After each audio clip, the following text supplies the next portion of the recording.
What's up guys, and welcome back to another episode of the Summer Career Mode. This is episode number 31. We start this episode home to Udinese as I reach my 200th game in charge as Como manager.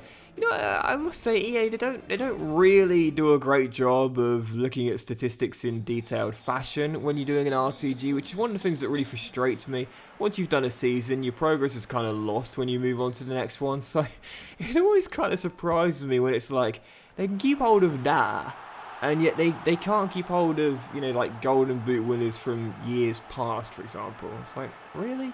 Anyway, 200th game here in charge of Como, heading to this one, Udinese at home. Yet really good unbeaten run for Como. Yes, of course, we lost to Arsenal in the Champions League group stage, but domestically, oh, I forgot about this.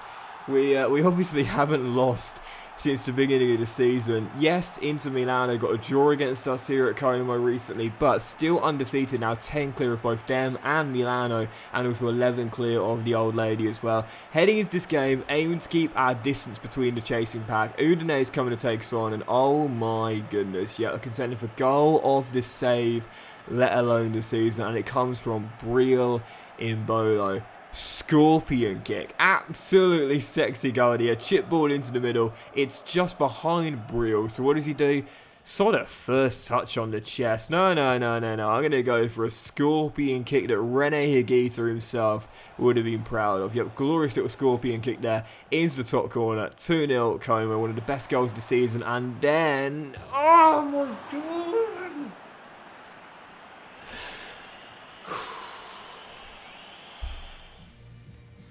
12 minutes to go, game is basically done. Might as well go for the halfway line goal, yeah, just inside the Udinese half to be fair. Oh, I thought it was dropping in, it was one of those moments where like my jaw, my mouth just widens and opens as I see the ball in flight approaching that goal. I'm thinking, that's dropping, that is dropping, mate. And it clips the crossbar and goes over. Goalkeeper stranded, absolutely stranded there. And it clips the crossbar and goes over for a goal kick. I've said it before and I've said it again. I will get myself another halfway line goal before I am officially done with YouTube. Whenever that is, I do not know. But it will happen one day. I've mentioned before, I've only done it once. FIFA 14. Spurs CM, Nathaniel Klein, halfway line goal, absolutely amazing, probably the favourite goal I've ever scored in all the years I've been doing YouTube. I've come close before, but I'm still yet to do it again. That's one of the closest I've ever come. Off the crossbar, just didn't drop in time. But it's going to happen again, I am sure of it. And I don't mean one of those halfway line goals where the goalkeeper's up for a corner and he's well out of his goal. I mean catching him out from the halfway line when he's just a few too many yards away from his goal line. Oh, so close. Following game, anyway, Super Cup, Fiorentina, winners of last year's Coppa Italia against us, the winners of last year's Serie A at the San Siro, the Super Cup. Heading into the game, we often talk about it, it's a glorified friendly when you lose, it's a trophy when you win. Well, we were leading and then I conceded one of those goals where I was like, come on, seriously. Do you remember a couple episodes ago we got very, very lucky in our, no, it was last episode, wasn't it, at the start of the episode against Lazio, we got very, very lucky with the goal we scored. And what did I say in that episode? Luck will balance itself out, we'll do a bit of bad luck now. There it is, right there. Nothing I could have done about it, but like I say, luck will always balance itself out eventually, guys. Trust the process. I got a bit of good luck, and therefore I deserve a bit of bad luck as well. Just a ridiculous goal to concede there as Fiorentina leveled it. In the end, after 2 hours worth of football, it went down to a penalty shootout.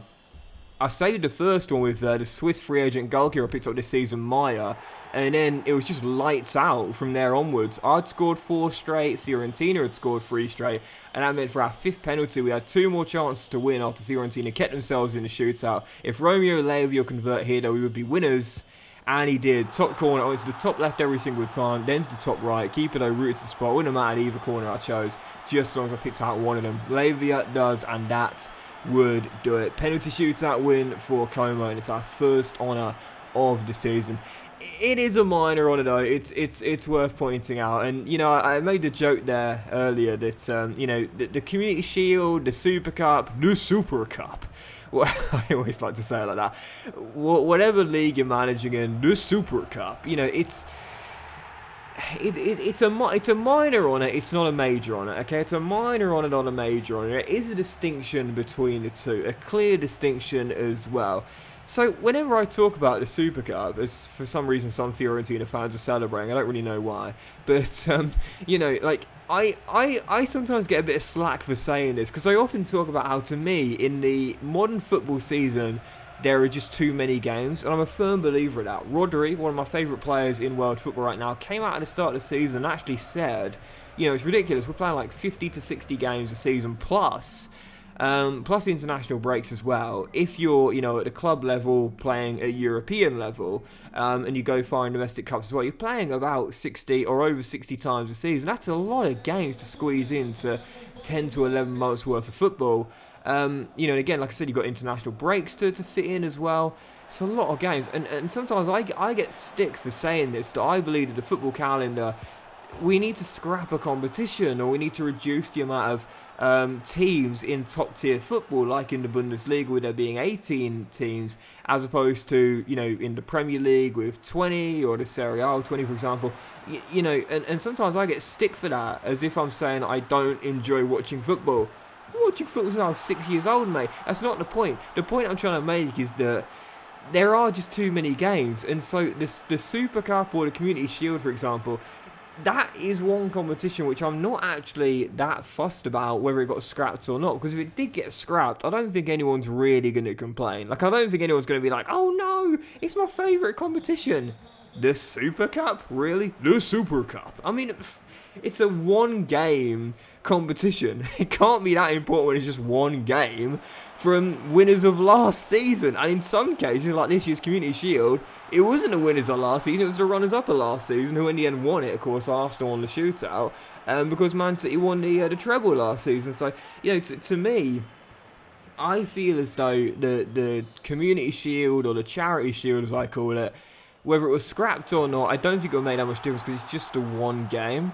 And I do like the Charity Shield in England. I don't really know what it's like in other countries, I'll be honest here, but in England, in English football, the Charity Shield, or the Community Shield, well, the clue's in the name, the Charity Shield, it's set up where the majority, I think, if not all of the proceeds, go to charities across England and the United Kingdom, I believe. So it serves a purpose, and I think because it's pre-season as well, it does serve quite a nice purpose, because it's kind of like, it's not of that much importance, but it's a nice day out for the kids. I often talk about it, like, if you're a fan of, again, Manchester City or Arsenal or Manchester United or Liverpool or whatever, it can be quite tricky to get tickets to those games because, first of all, they're going to be expensive. You might not live in the area or close to the area, but the Charity Shield's a good way of kind of giving, especially the kids, the younger fans, a chance to go and watch their favourite team play, possibly for the first time ever. I think it's good. I like the Charity Shield, and especially because it's pre-season. I don't think it should be mid-season, I'm going to be honest here. It seems a bit, I don't know, doing it mid-season, midway through January. You've already forgotten about last season. You're halfway into the new one, and now you've got to do a game which decided who the opponents would be and the teams would be from last season. You're already halfway into a new season. I don't fully understand that, personally. But yeah, anyway, what I'm trying to say is I don't mind it so much, because it is just a one-game thing, But, I do still agree that you do need to scrap at least one competition, I would say. But the Charity Shield, the Community Shield, kind of pointless, because it's just one game, and most of the time it's played in pre-season anyway. Though, of course, here in the Serie A, it's done midway through the season. I know in Germany the Super Cup is pre-season.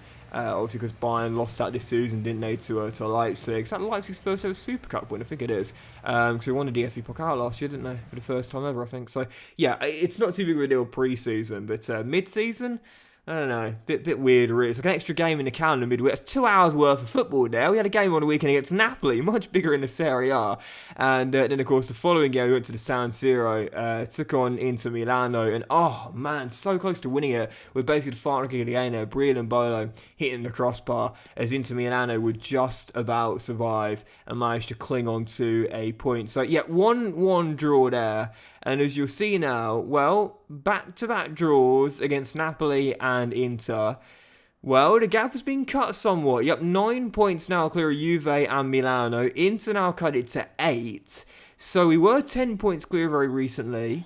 Now it's cut to 8.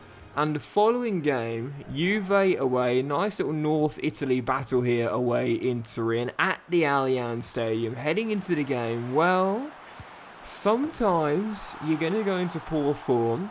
It happens to every single team, every single season. Regardless of how good you are, at some point you are going to have a little bit of shaky form. Maybe, just maybe, this is a shaky bit of form. Heading into the game, fell behind and thankfully did manage to respond just before the break there. Yep, converting from a corner, Lorenzo Colombo heading home to make it 1-1. And then in stoppage time after back-to-back draws, Briel and Bolo down the right. Can you say deja vu? This game felt just like the Inter Milan game. We fell behind, then levelled it about the same times actually, and then were basically the final kick of the game. I had a chance to win it for Mbolo and once again spurn this. It was a real deja vu there. But yeah, 3 straight draws in a row against Napoli, Inter and Juve. To be fair, 3 really tricky games there, but now starting to slow down just a little bit. Yet really, really dominant start to the season. But now we are starting to go into a little bit of poor form. So when I need a bit of luck, ask and you shall receive. Yep, 5 minutes into the following game, Coppa Italia quarterfinals. When you are struggling a little bit for form, especially domestically, this is something I mentioned before. When you're struggling for form, it's always a little bit of a good bit of luck when you go into an international break or you have another competition. Yeah, Coppa Italia, 3 straight draws in the Serie A. Needed a break from the league fixtures here. Heading to this one, Fiorentina, really good stroke of fortune. Ivan Sinjic, not known for scoring goals, of course, is a really defensively solid player. Gets the easiest goal he'll ever score in his entire career. Mix up between the goalkeeper and the defender, Ever and Dicker, and an easily finished there from the Croatian to make it 1-0. I love those sort of goals where it's like, you know, for me, like, I think we need more of that. I know it's frustrating when you concede them, but it's realistic. Do you know what I mean? Goalkeepers aren't human. They should make mistakes from time to time. Keeper definitely does there, no doubt about that. Kind of reminded me of Szczesny and Koscielny in the Carabao Cup final against Birmingham when he got in each other's ways. And I think it was Obafemi Martins, wasn't it? Blues fans, correct me if I'm wrong there, who converted from close range to win the Carabao Cup for Birmingham City. But yeah, even so, we went in front, then Fiorentina flipped the script though, and I headed into this game thinking, oh, here we go, nice little welcome break from the Serie A to 3 straight draws. Lost 3-1. Yeah, took the lead through Sinjic and then just absolutely bottled it. Fiorentina scored 3, called him Fiorentina. Yep, and they won it by 3 goals to 1. So, right, well, okay, here we go then. This is the poor run of form I was mentioning. Every team is going to go into it at some point. It's highly unlikely you're going to win every single game you're playing, every single season, and this is just the moment for us where we start to struggle. Yep, there we go. Loss to Fiorentina, jumped out of the cup. A nice long unbeaten run in all competitions comes to an end for the lads in Tuscany. 3-1 defeat. Following game, I thought, okay, well now the cup's gone, at least we can focus all our attention on getting back to form in the Serie A. Claudio Ranieri's Cagliari had other ideas. Yeah, we were 2-0 down, 24 minutes in. And now we are starting to struggle. Every single season, it's going to happen. You're going to go into a bit of bad form. This is ours. Yep, 2-0 down in the first half to Cagliari. Second half, sent the boys out, rocket up the backside. Let's get back in this game. We would through Briel and Bolo, but scoring goals, not the problem. Keeping the ball out the back of the net it was, sorry. Cagliari restored their 2-goal cushion, 3-1, and then with 15 minutes to go, I was thinking, stop, he's already dead. Hakan Çalhanoğlu offloads to Paredes. It's 4-1, Cagliari. So we just got battered 3-1 by Fiorentina. We're now 4-1 down to Cagliari. Our unbeaten run in the Serie A is going to go as well. It's going to be back-to-back losses and no wins in our last 5 in all competitions. Campola scored his first goal for the club off the bench, but it was nothing other than a consolation. Final score, Como 2, Cagliari 4, absolutely battered. Yeah. Every single season, you're going to go into a bit of poor form, here or there, and this is just our time. Yep, amazing start to the season, amazing first half, but now, on the back of that Super Cup win, no wins in our last 5, 3 straight draws, dumped out of the cup, and also a loss as well. No wins in 6 actually, and as you'll see now, the gap that was 10 has now been cut to 3. Inter in second, Milan right behind in third, and then Juve not too far behind in fourth as well. The 10-point gap has gone very quickly indeed. This title race is right back on. But that will end this episode of the Summer CM, guys. Big fan, watch it, enjoyed it. If you had them, please drop a like. So you'll have a fantastic day, and I'll see you for the next episode of the Summer CM very soon.